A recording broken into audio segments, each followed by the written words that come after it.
Hi, this is Eric from longboxreview.com. Wow, that was a long break, wasn't it? It's been almost 2 months since I last recorded a proper episode. Things just, life just got in the way, essentially.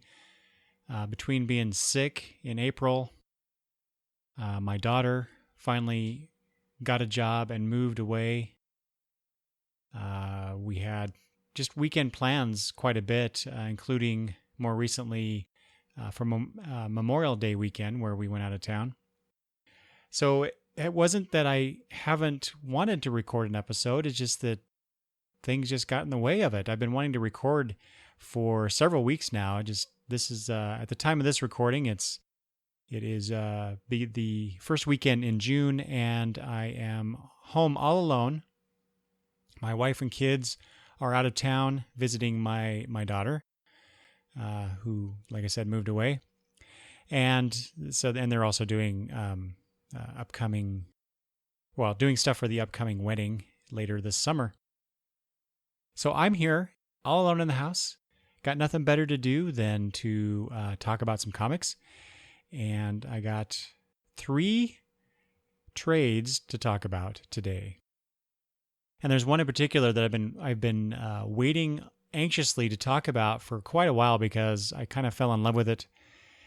And it just so happens that there's a Kickstarter coming up for this particular for the sequel for this particular book. So it's apropos for me to talk about it.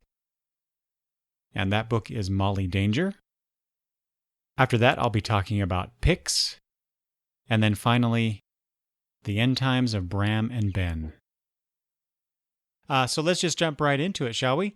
So first up is Molly Danger. This was from Action Labs, but like I said, it was funded by Kickstarter. Jamal Igle is the the writer and artist on this, with Juan Castro on inks, Romulo Fajardo, I don't know, on colors, and Frank, boy, I'm going to mess this name up, Chekovich, perhaps, on letters. So this came out in 2013. So it's been quite a while that I've been wanting to talk about this. But that's the nice thing about trades is pretty much, well, actually any comic, but I for some reason I think of trades as more evergreen, if you will, to talk about. So I guess I was kind of aware of Molly Danger, the original Kickstarter for Molly Danger, but I did not, for some reason, did not contribute to it. I think I was just kind of wary of Kickstarter at that time, even though I do like Jamal Igle's work. But it wasn't until I think it was the Free Comic Book Day preview of Molly Danger, or at least a promotional item. I don't remember if the trade came out before the Free Comic Book Day issue or not. Anyway, it doesn't matter. Like I said, I picked up the Molly Danger Action Lab, I believe, Free Comic Book Day issue, and read through it and told myself immediately, I have to get this book. So I ordered it at the very next time that I could. And when it arrived, I was pleasantly surprised. Well, I was surprised anyway. I wouldn't say pleasantly at first, but now I appreciate it. But it's a big book.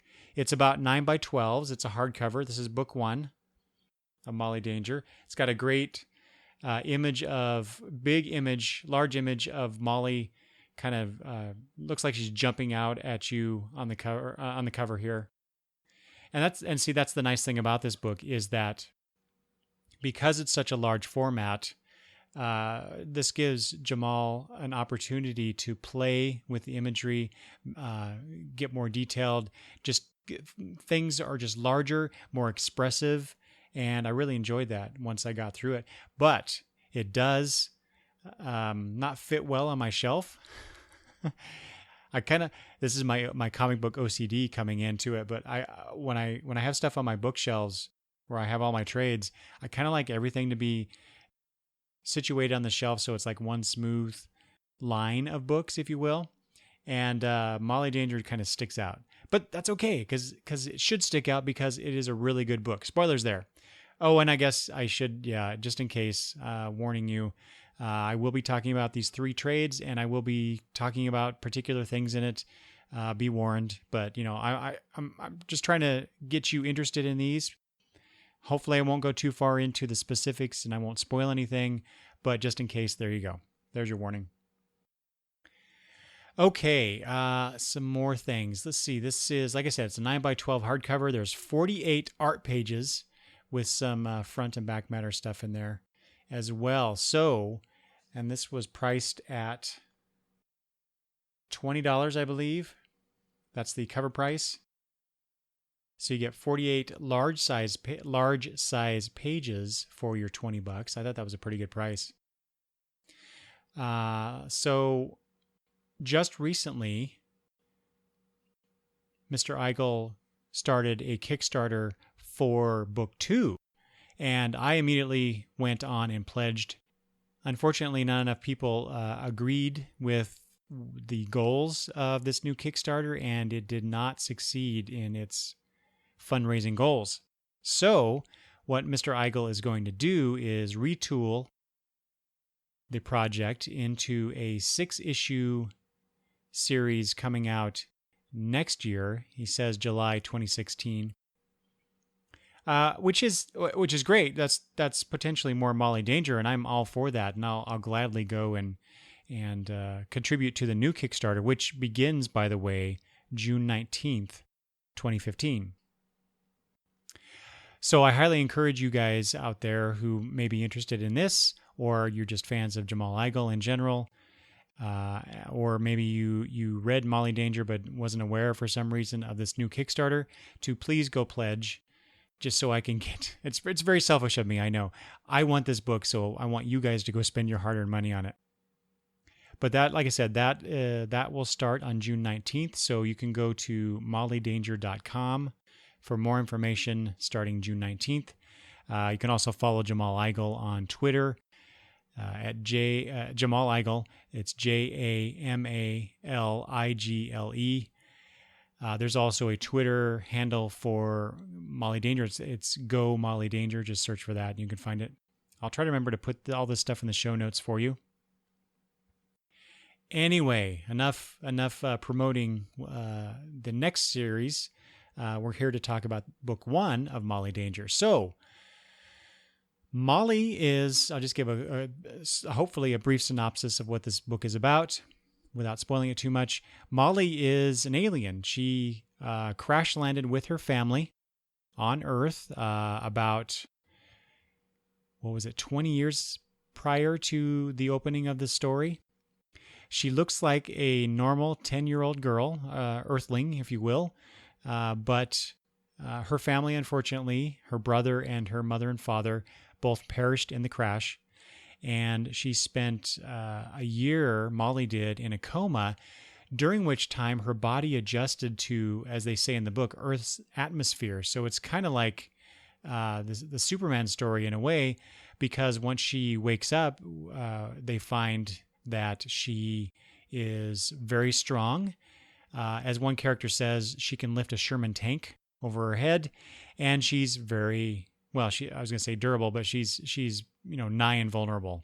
So essentially, she doesn't fly. She doesn't have the gamut of Superman's powers, which is nice. So we are told through character dialogue, giving a back history of things. There's some kids on a field trip at the Molly Dome, because she's immensely popular. She's just like a celebrity, like we have now, except she's a super powered one. She works for DART, which stands for Danger's Action Response Team, and so they are a quasi-legal entity, I guess. They assist law enforcement in, I think it's called Coopersville. This town called Coopersville. I think, I should have looked this up. I think it's in New York. Yeah, New York. It says so on the back cover. Fortunately for me. Anyway, so she helps with law enforcement, And there's a whole system of people, a support staff essentially, surrounding her and helping her out.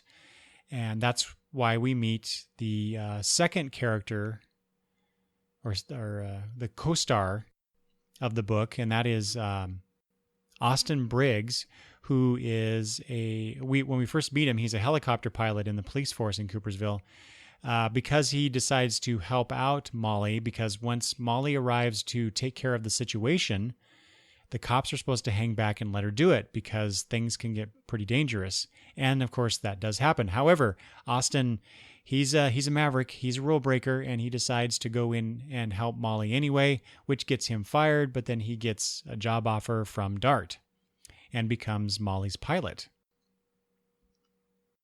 Molly also has a rogues gallery of sorts. They're referred to as super mechs. And curiously enough, in the story, they talk about how the super mechs basically started terrorizing Coopersville and taking on Molly about a year after she debuted, as Molly Danger, working with DART. So that's kind of weird, and I'm really curious to see how that pans out, what why that is. And also to see if there are other villains of the story, if you will. And curious to see if there's other villains to the story besides these super mechs. But that is potentially for book 2. Anyway, like I said, Austin is Molly's new pilot. You also meet his wife and his stepson, Brian, who Austin says hates him. And I guess I could kind of understand why. Brian's dad, I believe, was a firefighter who died about 3 years prior to the opening of this story. So he's, Brian's having a tough time with the fact that Austin has married his mother and, quote unquote, replacing his dead father. There's quite a bit of tears on Kid's face in this book, including Molly. Molly cries several times in the course of the story because she's so alone. The director, whose name I can't remember now, she gives Austin the lowdown essentially. Basically, don't become friends with Molly. Don't talk to her. She needs to be secluded because she's not human and she is dangerous. As the director says, she's a weapon. But of course, like I said, Austin is a maverick. He's a rule breaker. So of course he doesn't listen to that.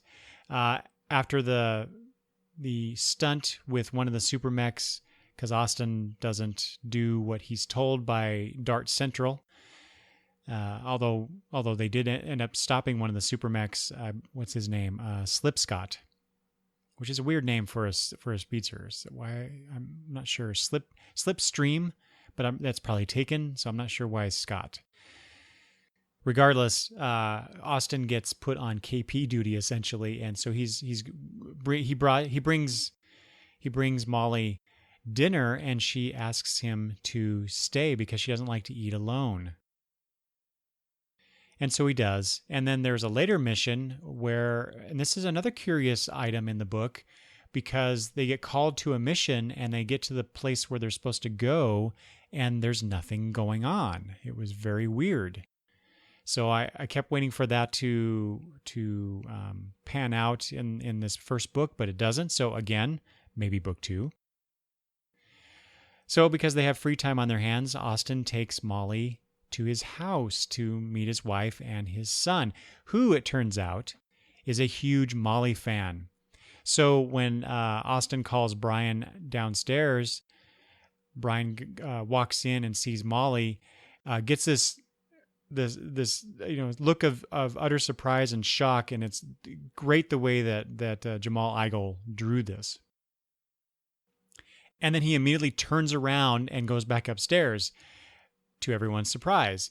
And we follow Brian back upstairs, and he's sitting on his bed, and you see all the posters of Molly behind him and other Molly paraphernalia that he's bought or his parents have bought him. And then there's this close up on basically just Brian's mouth, and he's smiling. And then later there's another scene after that where they're all sitting there talking, and Brian and Molly become fast friends. And in the end, so like I said, the super mechs are the baddies of this universe, and we get to see a bunch of them kind of getting together, including Slipscott, Medulla, who is the super mech that opened up the book. He's basically an automaton with a brain inside of a glass dome. It's kind of neat looking. There's a Cro-Magnon type character as well. Can't remember his name. Anyway, they all get gathered together after Slipscott is freed from the prison bus where he's being transferred. And then their father shows up. And he's in shadow, but he talks about basically getting all of his creations together, including some that we haven't seen yet. And off they go into the night. And so that sets up the potential conflict for the next book. So, like I said, I really enjoyed this book. It's an all ages book. It's done in a wonderful large format, so you get to see the great art. It's done very well. Jamal Igle is an artist whose work I really enjoy. It's very clean. It's very modern superhero-y type stuff. It's just a lovely story featuring an unusual character, an unusual superhero type character. Although he does kind of borrow heavily on more established tropes, but it's not hard to do that in today's comic book superhero publishing world. So I tend to give him a little bit of leeway there, and I think it's paid off so far in this book. And there's these really interesting supporting characters. There's a lot of emotional baggage in some of these characters that I'm sure will play out over time, including especially Molly, given her situation. Oh, I forgot to mention there's one other weird thing too. So this is the third weird thing. Molly has some sort of cloning program that she's working on. That at one point she gets a message on her notepad that the cloning process is complete, but nothing is beyond that is shown for that. So again, that's another thing coming up. Maybe she's trying to clone her brother that she mentions. She barely remembers him now, but she misses him terribly.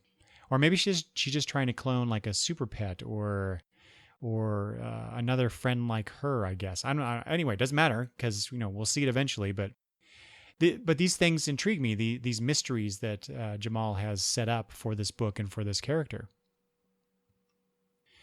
I mentioned the expressive faces earlier, so it's the whole book just kinds of. Let's try that again. This whole book just kind of comes across as very cinematic. It's not just the size of the book, although that's a big part of it. It's also the characters, the facial expressions, the world building that he's done, the detail that were shown in the costumes and the clothing. It's very well done. I really, really like this book. I think it has, like I said, it's a great new superhero world. It's full of potential and broad appeal. It's an all ages book that works on several levels. So, like I said, please consider contributing to the Kickstarter that starts on June 19th. So, like I said, go to mollydanger.com for more information. Highly recommend this book. So, go check it out. Another all-ages book that I ran across that I really enjoyed having read it recently is called Pix, One Weirdest Weekend. So this is by Greg Scheigel, I believe, with color assists, it says, from Paul Tutroni and Chris Dickey.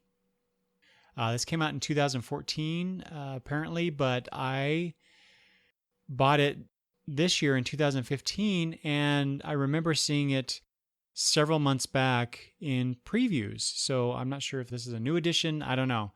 It's done in chapters, so I'm not even sure if this is an OGN or if it's a collection of stuff that I've missed before, but it doesn't matter.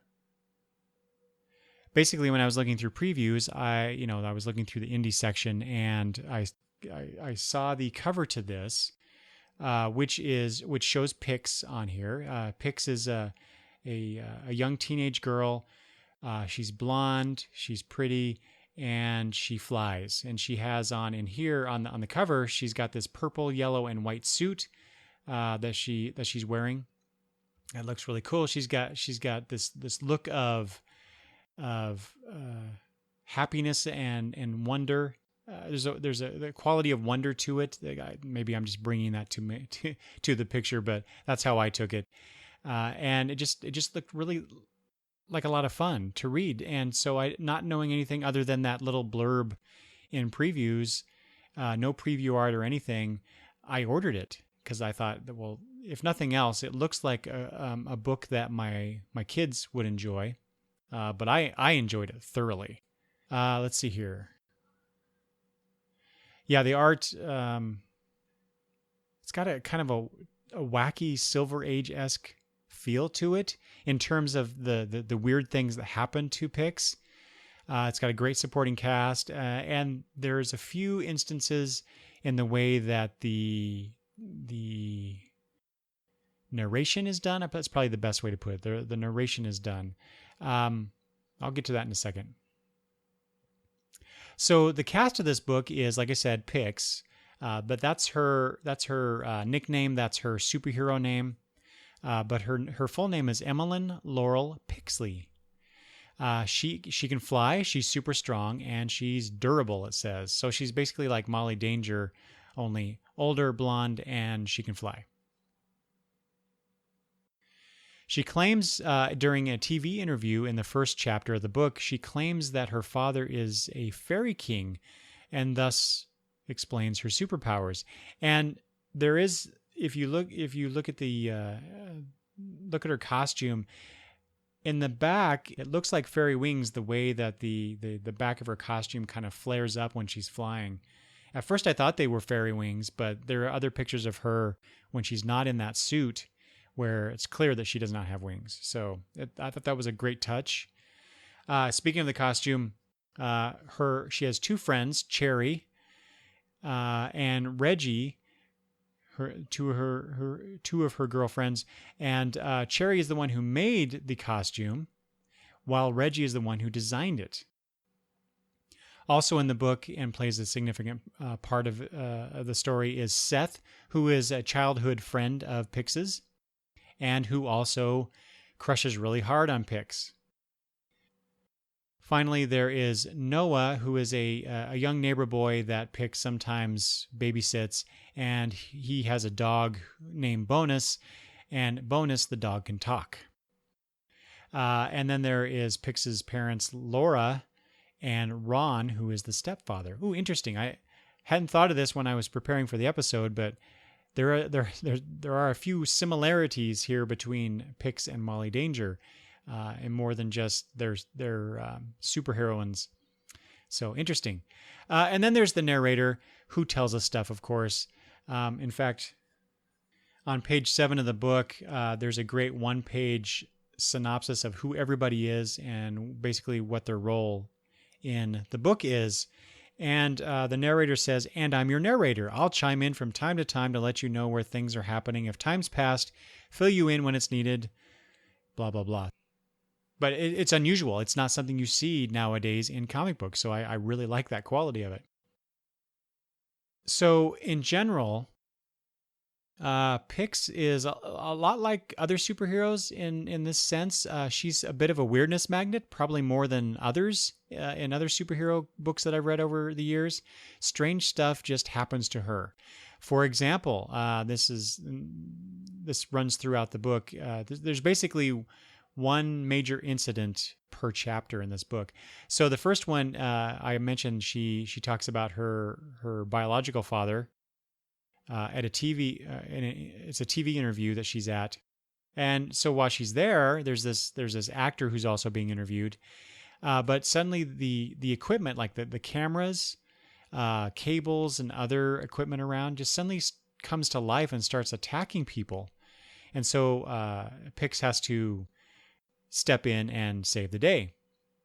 Later, she's flying home, and she flies through this gray mist that shrinks her down to a very small size. And there's no real explanation given. It's just there it is, and she's suddenly small, and it becomes a problem because the TV actor that was on the interview with her, because Pix helps save him, he asks her out, and so she has to go home and get ready for a date. I forgot to mention, before she goes through that mist, she stops and gets some new shoes to go with the dress she's going to wear, and this old woman sells her these shoes. Well, then she goes through the mist. She's all shrunk down. She's freaking out about it. She's, for some reason, standing on the sink in her room, I think it was, or maybe it's the sink in the kitchen. I don't remember. But then she gets so riled up that she falls into the drain, goes down into the drain. And that's where another weird thing happens. Basically, she's attacked by a magic 8-ball with tentacles. It is so bizarre. And she basically fends off this thing that's living in this drain pipe, I guess. But she senses that she feels like she's starting to grow, like that mist, whatever that mist did to her, it's wearing off, and so she's starting to grow big again, like Alice in Wonderland. So she gets out of that, goes on the date with this guy, this actor, and everything's going well, I suppose. She's getting bored because the guy just won't stop talking about himself. Big surprise. And then this little girl comes over to get Pix's autograph. She's an admirer of Pix's. Well, the guy freaks out and starts mumbling something about this isn't how it's supposed to be. We had a deal. And then suddenly he starts turning red, not from embarrassment or anger, but because he's starting to turn into a dragon. I mean, come on, that's just crazy stuff in here. I love it. And it turns out to be a bit of a jerk. And so they end up fighting. She defeats him, but she defeats him with one of the shoes that she got from that the old woman earlier in the story. She basically hits the guy, the dragon, in the chest with a shoe, and that seems to stop him. Although I'm not quite sure.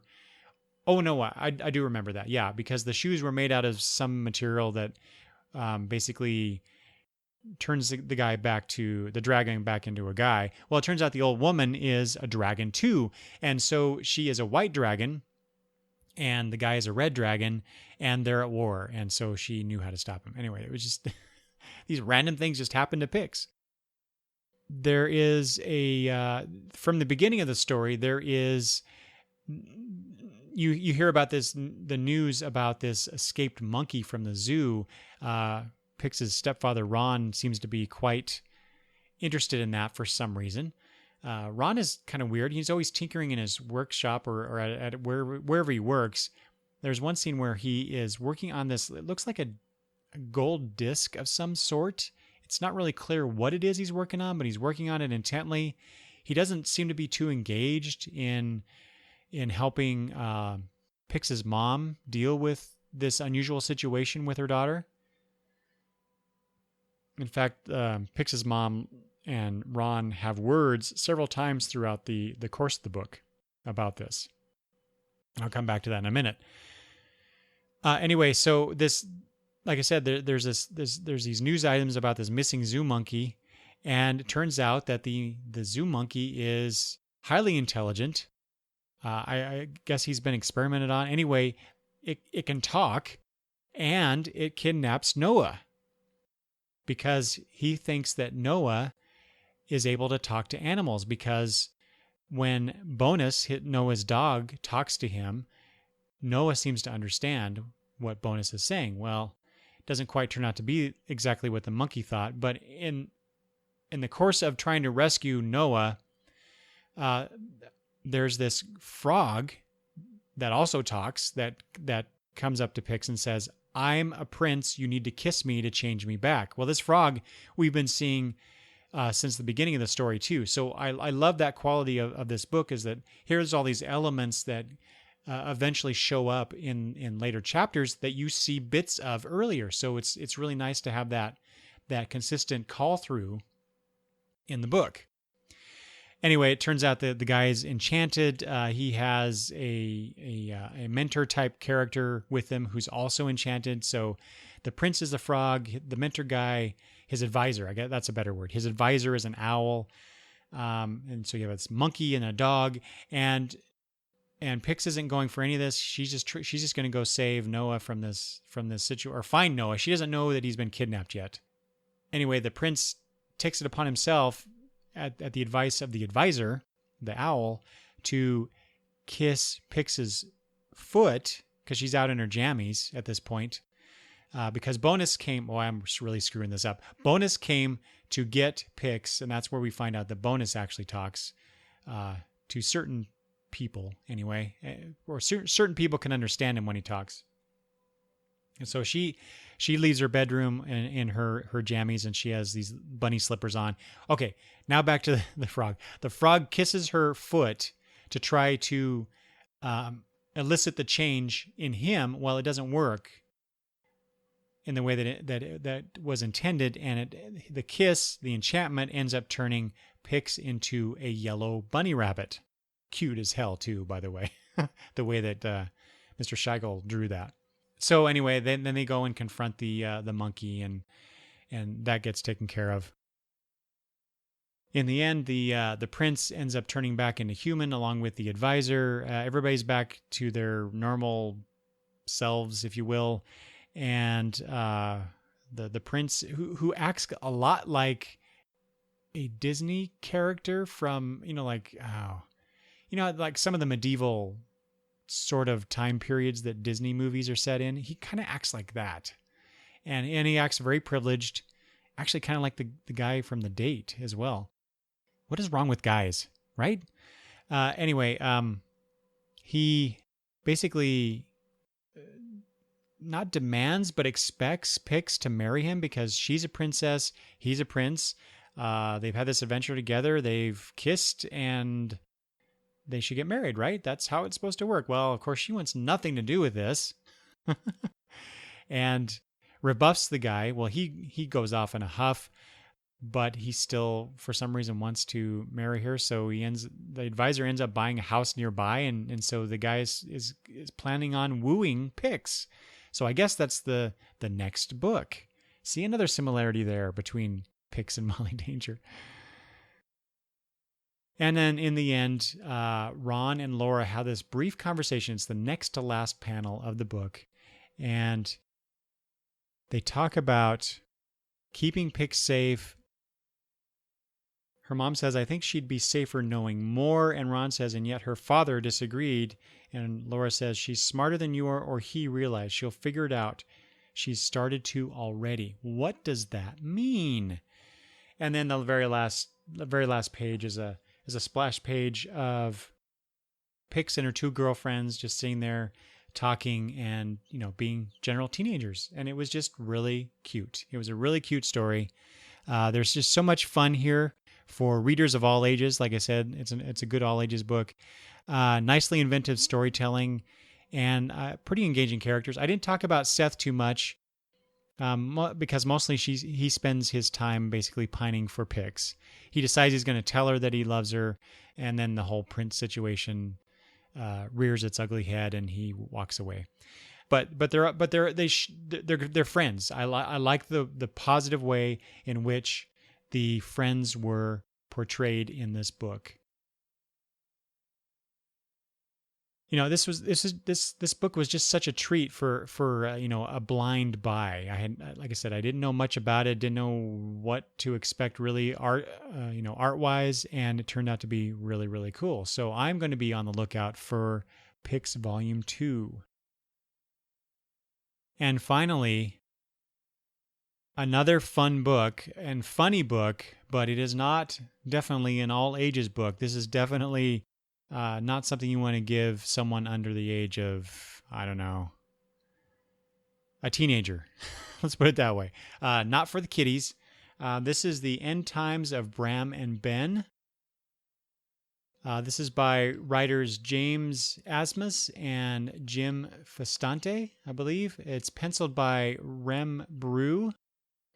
Overdrive Studios did the colors, and letters is by Crank. This was put out from Image Comics. The volume I have was dated 2014. I think I remember seeing this in previews, but I just kind of dismissed it for some reason. The art style is not something that I particularly care for. It reminds me a lot of the art in Chew, from what I remember. I could be wrong about that. I might be thinking of two different things, but it just kind of, I don't know. It just had a certain look to it that I did not care for, just based on the cover image and the description of the series. I know I didn't really pay much attention to it when I saw that, but what I did pay attention to was reviews of the issues that I heard on the Fight for Comics podcast. And based on the glowing reviews and the description of the story, I decided to go ahead and get the trade when I saw it solicited. And I'm glad I did. It was a lot of fun. Like I said, there's a lot of jokes. I mean, I don't know. I probably should go through and count how many jokes per page, because there's a lot of stuff. Whether it's the people actually making, jokes in the dialogue, or you get a visual gag, or some combination of that. I would fill half an hour just talking about all the jokes in this book, but I won't do that. Let's see. So Ben and Bram are roommates, and they don't quite get along starting off in the story. Basically, Bram is the Oscar and Ben is the Felix, if you understand that odd couple reference. The book opens with them having an argument. Ben is tired of Bram's crap and tells him to go to hell, and then suddenly Bram disappears. And then Ben hears all this commotion outside, and there are people wrecking in the street, and he sees people disappearing. Just people are just vanishing for some reason. About 30 seconds later, Bram reappears naked in the apartment. Well, it turns out that Bram has been in heaven for weeks. So time works differently in heaven than it does on earth, and they conclude that this was the rapture. So all of the faithful got taken up to heaven. Bram, it turns out, did not care for heaven. It was pretty boring. Everybody's walking around naked, which is great in some cases and not in others, he said. And basically, he was sent back because he was told there was a clerical error. There's some other guy named Bram, I forget his last name, that they should have taken instead of him. So he gets sent back. Well, Ben is kind of beside himself because he thinks of himself as a good person. And that's a running gag too throughout the book, is where someone will talk about the fact that they were not raptured, and they always say, I'm a good person. And then you get this flashback shown in the next panel, basically showing why they're not a good person. And in Ben's case, he did kind of a no-no, perhaps. He was rolling up marijuana cigarettes and using the paper from a Bible. So there you go. That's one of the first big jokes in the book. Bram, however, decides to take advantage of this situation. He decides to declare his candidacy on TV. So there's some reporters out on the street interviewing people who are left behind. He declares his candidacy to become the next Antichrist, and decides to make a huge-ass party out of it. It's just his way of having fun with the situation. Well, some people aren't so keen on this, as it turns out. However, there is one character that shows up that is glad to help Bram do this, and it's a demon. When he shows up to say, "Hey, I want to help you, Bram, become the next Antichrist," this angel appears, and it's a character we've seen at Ben's work. Ben is a school teacher, and which there's another bit, kind of a gag in there. He goes to his classroom or a classroom, and there is one child, one boy in that classroom. Either the kids were kept home by their parents or they were raptured, because you do see at the very beginning of the story they show a few kids, playing at the beach or in a stroller or something, disappearing because they're innocents. Anyway, so this guy, he's kind of a hunchback looking guy. He makes inappropriate comments.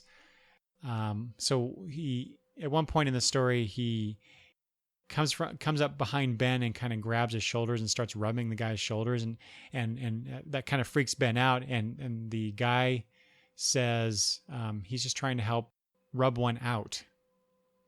And he says things like that all the time. Talks about going down on the demons, to destroy them, but that's not what he says. Anyway, things like that happen all the time. So it turns out this guy who is at the school turns out to be an angel, kind of keeping an eye on things. Well, the demon shows up, so the angel attacks him. They fight for a bit. The angel inadvertently kills one of Bram's followers, and so he, the angel's like, "Oh my gosh, what have I done?" and kind of slinks off without finishing the battle. But he does enlist the aid of Ben to try and stop Bram from becoming the Antichrist, and Ben is still trying to get into God's good graces. He still can't accept the fact that he wasn't raptured, so he's doing what he can to be that good person that he thinks he really is. So Ben tries to take out Bram by drugging him. That in turn only gets them into the next situation, which is basically they do get to see the Antichrists. Yes, I said that plural, because the Antichrists in this rapture scenario turns out to be a Penn and Teller-like duo. These magicians, they look just like Penn and Teller in the book, but they're not called Penn and Teller. Things go bad from there, but in the end, one of the characters saves the day, so to speak. I won't go into the details of that. I don't want to spoil that part of it for you. And then the trade ends with a bonus, basically telling the story about the other Bram and what his experience with this whole rapture situation was. So that was really funny too. Like I said, so many jokes. It was like a huge part of this is like watching an Adam Sandler movie. So that may or may not sell it to you. But I mean, like I said, there's a lot of good stuff in here. I said this. I told you about the awkward angel phrases. Let's see. They're in one panel. There's a web browser showing stuff with hashtags like. There's a hashtag called Kirk Cameron was right, which I thought was pretty funny. The angel. Oh, his name is Josiah. Josiah takes Ben on a short tour of hell to show him what they're up against. And we are shown various methods of torture. And this is the one that I thought was really funny. Basically, Josiah is talking about how for people who the demons can't easily come up with a torture, they do find ways to exploit the fears of the damned. And this one guy is shown. He's a toy collector, and he has to stand there and watch the demon open up mint toy packages, like action figure stuff in front of him, and the guy's just freaking out. Like I said, there's just way too many jokes to list, but it was really fun. Like I said, the art lends itself to the quirkiness of the story, which, like I said at the beginning of this, the preview art that I saw kind of turned me off a bit. And maybe that's because, like I said, I kind of equate it to the art of Chew. It's not exactly the same, of course, but I didn't care for Chew. I read the first 2 trades of it, and it was okay. I didn't quite understand what the big hoopla was about it with everybody else that was reading it. So maybe that played into my dismissal of Bram and Ben here. But having read it, I think the art really lends itself to how the story is told, the exaggerated quality of it. Sometimes, characters to accentuate the confusion or excitement or other kind of emotion. The eyes get big, or the head is bigger than everything else in the panel, or the hands are bigger. Just whatever the artist is trying to express, he does so in an exaggerated fashion. But it really works with this kind of a funny, jokey type of story. So I guess in the end, if you're not easily offended by stories about religion or religious satire, or maybe, just about anything, because they touch on a lot of things here, I really encourage you to give this a try. It was a pleasant surprise. It was a fun read. But like I said, do not give this to your 10-year-old. That's definitely not a good idea. So there you go. There are 3 fun comics that I've read recently. If you've read any of these, I'd love to hear from you to know what you thought of these as well. If you do end up reading these based on listening to this and my recommendations, please let me know that as well. And you can always contact me by emailing me at longboxreview@gmail.com. You can also contact me in myriad other ways by going to longboxreview.com/feedback. And I'm also on Twitter, longboxreview, which is where I spend a lot of my time, probably too much, when I should be reading and talking about comics here. Thanks for listening, everybody. Bye.